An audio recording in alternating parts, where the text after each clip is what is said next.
जब से अशोक चौधरी की बेटी की सगाई आपकी अनिता कुणाल के लड़के से हुई है, उसके बाद से 100 करोड़ से ज्यादा की संपत्ति पटना में न्यास के द्वारा खरीदी गई है। अशोक चौधरी के नाम पर जो संपत्ति की बात कही गई है, हम लोग उस बात पर कायम हैं। 200 करोड़ की संपत्ति इन्होंने अर्जित की है। और अगर जमीन है तो जन सुराज की गुलामी मत कीजिए, बिहार के लोगों की गुलामी के लिए तैयार होइए, इस्तीफा दीजिए। नहीं इस्तीफा दीजिएगा तो आपका घेराव होगा, आपका राजनीति आपका नहीं करने देंगे। हम लोग राज्यपाल, मुख्यमंत्री नहीं सुन रहे हैं तो हम लोग राज्यपाल महोदय के पास जाएंगे। अब आज जिस काम के लिए आप जुड़े हैं, पहला इल्जाम सीधा और सीधा वैभव विकास ट्रस्ट पर, न्यास पर है। मुन्ना जी ने पेपर जारी किया है। न्यास के जो मुख्य पदाधिकारी हैं जियालाल आर्य जी, मैं आज भी समझता हूं आप बहुत ईमानदार व्यक्ति हैं। आप बताइए कि पिछले 1 साल में जब से अशोक चौधरी की बेटी की सगाई आपकी अनिता कुणाल के लड़के से हुई है, उसके बाद से 100 करोड़ से ज्यादा की संपत्ति पटना में न्यास के द्वारा खरीदी गई है। जियालाल आर्य जी, अगर जैसे मैंने बताया है अभी प्रेस के सामने, आप प्रेस के सामने आइए और बताइए, न्यास का अकाउंट जारी करिए कि कहां से ये पैसा आपके पास आया है, कहां से ये 100 करोड़ रुपए न्यास के पास आए। जब से न्यास बना है उसमें 10 करोड़ का भी संपत्ति नहीं खरीदा गया। पिछले 1 साल में 100 करोड़ का ज्यादा से ज्यादा का संपत्ति कैसे खरीदा गया है। आप व्यक्तिगत तौर पर ईमानदार हैं तो नीतीश कुमार भी ईमानदार है, मनमोहन सिंह भी ईमानदार थे। लेकिन जिस न्यास के आप मुखिया हैं, ये कहने से बात नहीं बनेगी कि हमको जानकारी नहीं है।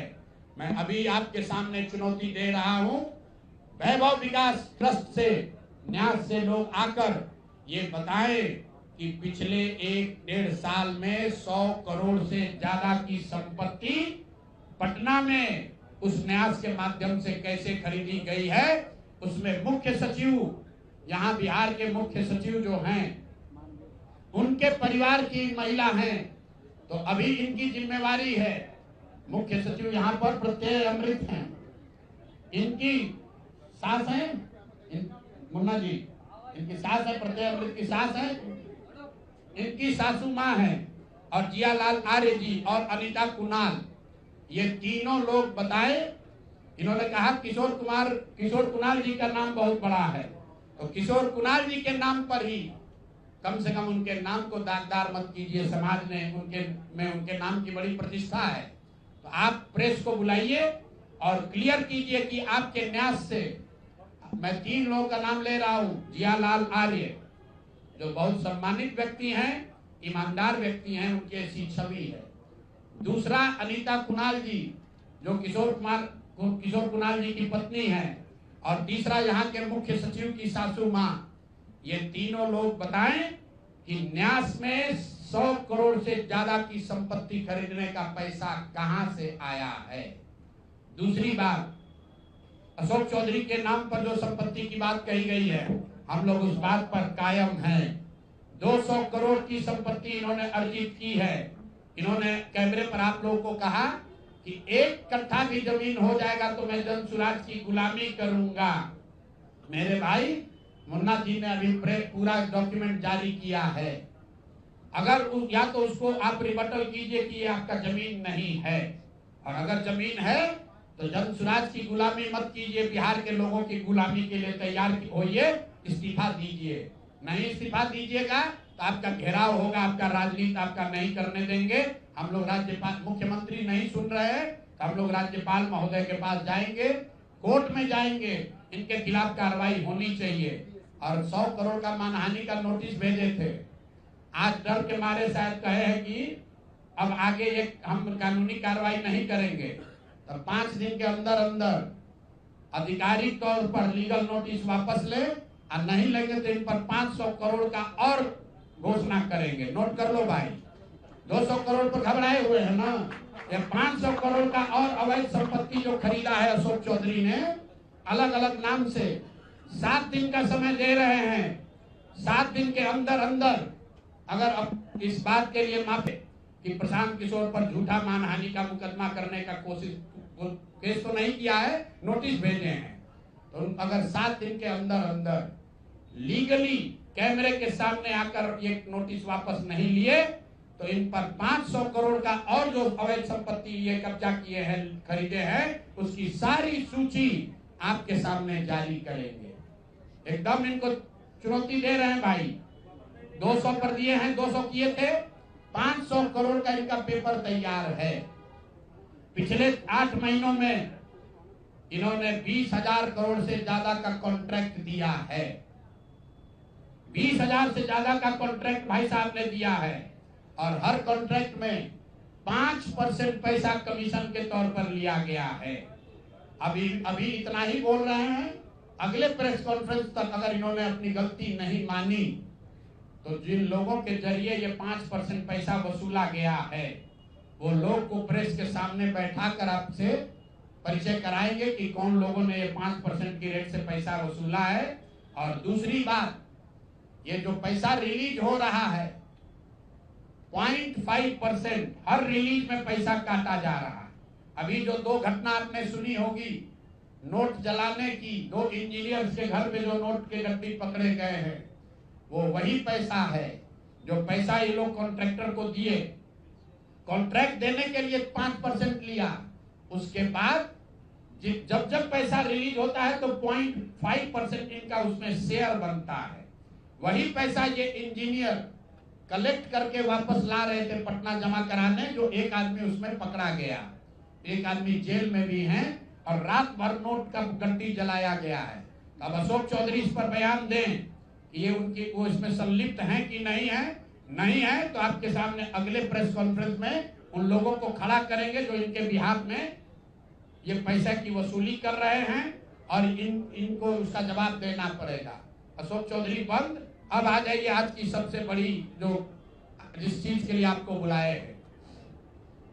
बिहार के उप मुख्यमंत्री सम्राट चौधरी, इन पर मेरा सीधा आपके माध्यम से सरकार को, बिहार के गवर्नर से, बिहार सरकार से, केंद्र सरकार से मेरा अनुरोध है कि इनको हत्या के आरोप में, ये हत्या के अभियुक्त हैं, इनको तुरंत पद से बर्खास्त करके गिरफ्तार किया जाए। क्यों किया जाए ये समझिए। तारापुर में 1995 में 7 लोगों की जो हत्या हुई और 7 मारे जाने वाले लोग कुशवाहा समाज के लोग थे। ये बिहार में जाति की राजनीति करने वालों के लिए सबक होना चाहिए। सम्राट चौधरी कहते हैं मैं कुशवाहा हूं। 7 लोगों की जिनकी हत्या के ये अभियुक्त हैं, आरोप नहीं है, मैं शब्द बहुत सही समझ के बोल रहा हूं। 7 लोगों की हत्या के अभियुक्त राकेश कुमार उर्फ सम्राट कुमार मौर्य उर्फ Samrat Chaudhary, Tarapur case number 44/1995, note कर लीजिए। 44/1995 में 7 लोगों की हत्या हुई, उसमें ये अभियुक्त हुए और जो केस है चीफ जुडिशियल मजिस्ट्रेट को 24/4/1995 को इन लोगों ने डॉक्यूमेंट सबमिट किया। बिहार विद्यालय परीक्षा समिति का एक एडमिट कार्ड सबमिट किया जिसमें बताया गया कि KNVMH सम्राट, ये स्कूल का नाम है, कुमार सर एक स्कूल का नाम है जहां से ये एडमिट कार्ड इशू हुआ है। सम्राट चंद्र मौर्य, पिता का नाम Shakuni Chaudhary, date of birth 1/5/81, result fail, number आया 268, कैटेगरी प्राइवेट। ये सुप्रीम कोर्ट का डॉक्यूमेंट है जो सम्राट चौधरी ने जमा किया है, जिसमें ये बताया है इनका डेट ऑफ बर्थ 81 है, उसके हिसाब से 95 में चीफ जुडिशियल मजिस्ट्रेट ने नाबालिग होने के नाम पर इनको वहां से राहत दी।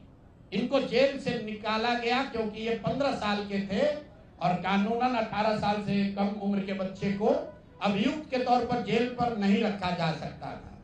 अब ये बात तो पब्लिक की जानकारी में है। अब मैं क्यों कह रहा हूं कि इनको आज अरेस्ट करना चाहिए, क्योंकि 2020 का जो सम्राट चौधरी ने अपना इलेक्शन एफिडेविट दिया है, इसमें अपना उम्र इन्होंने बताया है 51 साल।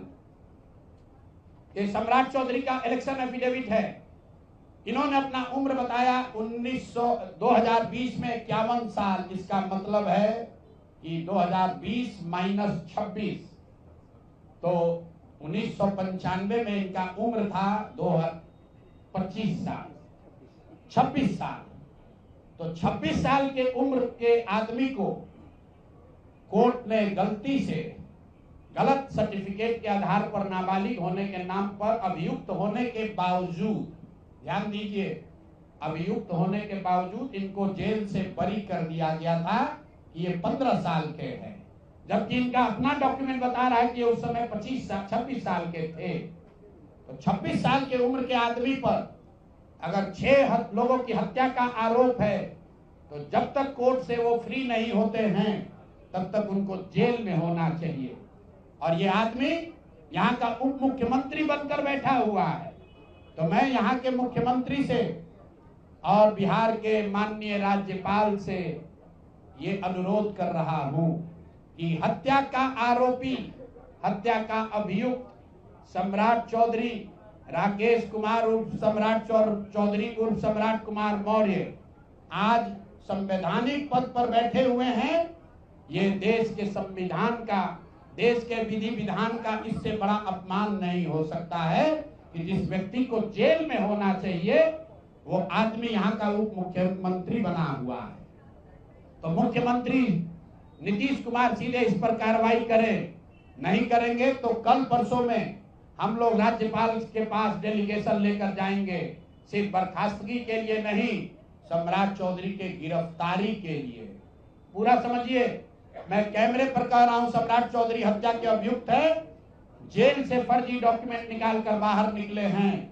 या तो इनको बर्खास्त करके गिरफ्तार कीजिए और नहीं तो देश में जितने लोग हत्या किए हैं उनको भी जेल से छोड़ दीजिए। ये हालात है, ये डॉक्यूमेंट है आपके सामने। ये सम्राट चौधरी का इलेक्शन एफिडेविट है जिसमें 2020 में उन्होंने अपने आप को 51 साल का बताया है। उसके मुताबिक 1995 में वो 26 साल के थे और कोर्ट में इस आधार पर इनको बरी किया गया है कि ये 15 साल के बालक हैं। तो ये बता दें कि ये हत्या के आरोपी हैं। इन्होंने जो सर्टिफिकेट दिया है वो ठीक है कि नहीं है। बाकी ये भाई साहब जो घोटाला किए हैं अपने डिग्री उग्री में, तो बहुत छोटी बात है। आज की प्रेस कॉन्फ्रेंस सीधी हम लोग मांग कर रहे हैं, सम्राट चौधरी को हत्या के अभियुक्त हैं, 6 हत्या के अभियुक्त हैं, उनको गिरफ्तार कीजिए और नहीं तो बिहार में जितने लोग पर अभियुक्त जिनको बनाया गया उनको सबको छोड़िए। इस देश में अलग अलग कानून नहीं हो सकता है। और ये गृह मंत्री के साथ घूम रहे हैं।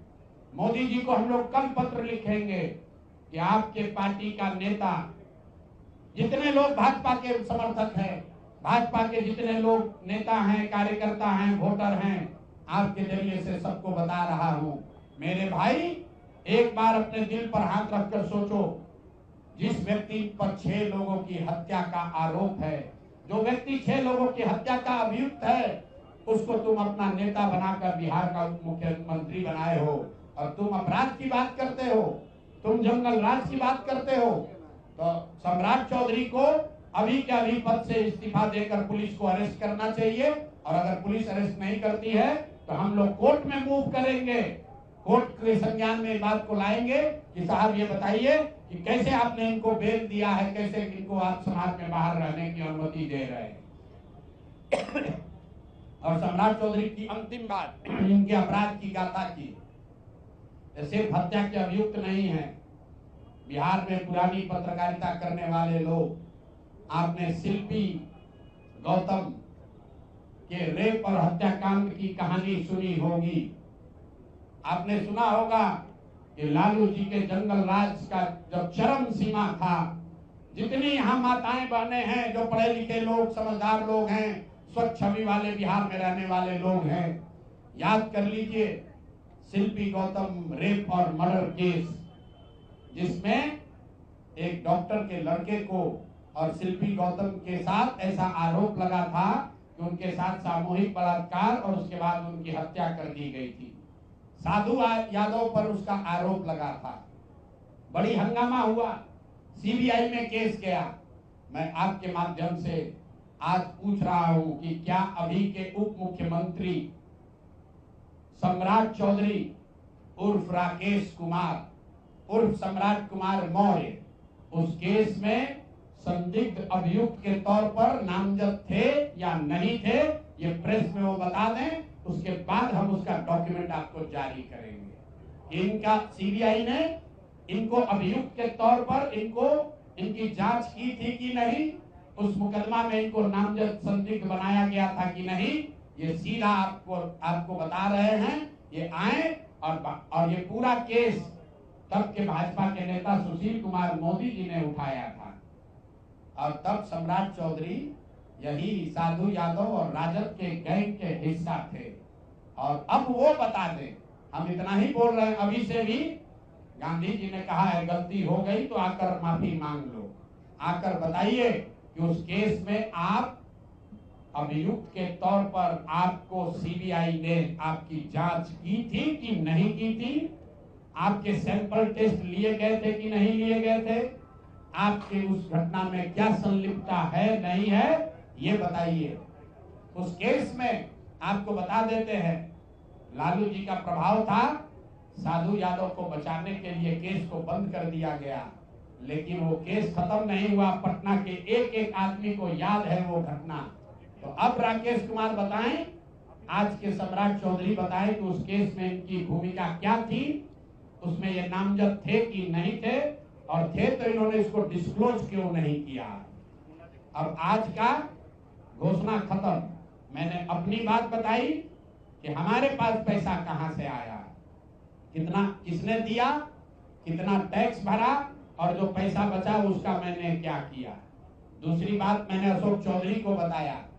अशोक चौधरी से पहले पाक साहब बनने वाले वैभव विकास न्यास पर सीधे सवाल है कि जनता देख रही है, ईमानदार अगर आप हैं तो सामने आइए और जवाब दीजिए कि 100 करोड़ रुपए की संपत्ति आपने पिछले 1-1.5 साल में पटना में कैसे खरीदी है, और अशोक चौधरी ने आपको पैसा दिया है या नहीं दिया है, किसी दूसरे ने दिया है कि नहीं।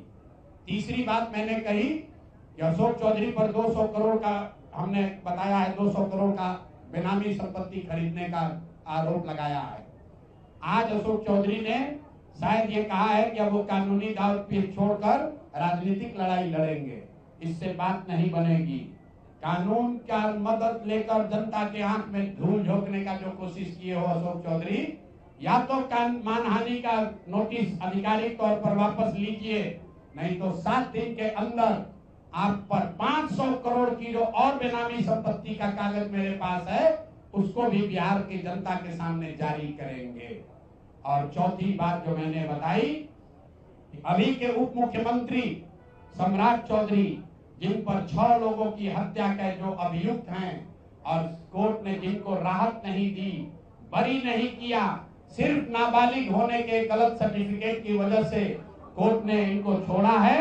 अशोक चौधरी ने खुद मान लिया है अपने इलेक्शन एफिडेविट में कि 1995 में उनकी उम्र 26 साल थी। तो अब अशोक चौधरी को तुरंत पद से बर्खास्त करके उनको गिरफ्तार किया जाना चाहिए। सम्राट चौधरी, सॉरी, ये दोनों चौधरी में कंफ्यूज कर गए। सम्राट चौधरी उप मुख्यमंत्री को जो हत्या के अभियुक्त है, इनको पद से सिर्फ इस्तीफा नहीं देना है, इनको पुलिस अगर गिरफ्तार नहीं करती है तो जन सुराज कोर्ट में मूव करेगा। कल हम लोग गवर्नर से टाइम लेंगे। और अंतिम बात जो मैंने कहा कि अगर इससे भी बात नहीं बनती है, इनका आपराधिक चरित्र खुलकर नहीं आपको दिखता है, तो शिल्पी गौतम हत्याकांड में अपनी भूमिका पर आकर प्रेस में बता दें कि ये उसमें एक संदिग्ध अभियुक्त के तौर पर सीबीआई ने इनकी जांच करी थी कि नहीं करी थी। अगर ये कहते हैं नहीं की थी तो हम आपको डॉक्यूमेंट जारी करेंगे, सीबीआई के डॉक्यूमेंट, कि इनकी स्थिति उसमें क्या थी। अब मेरा बात खत्म हुआ, अब आपको जो सवाल करना है वो कर लीजिए।